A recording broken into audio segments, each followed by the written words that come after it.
კიდევ ერთხელ მოგესალმებით, კოლეგებო, მესამე მოსმენით წარმოგიდგენთ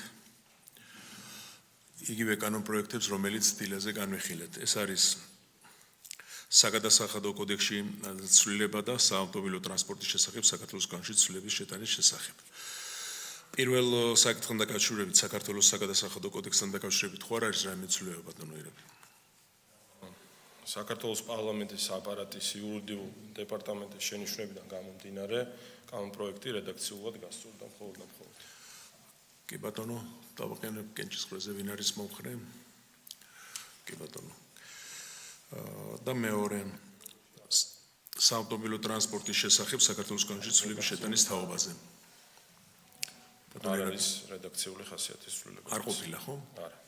კარგით, ასევე კენჭისყრაზე ვაყენებთ. კარგი, მადლობა. კანონპროექტები მხარდაჭერილია.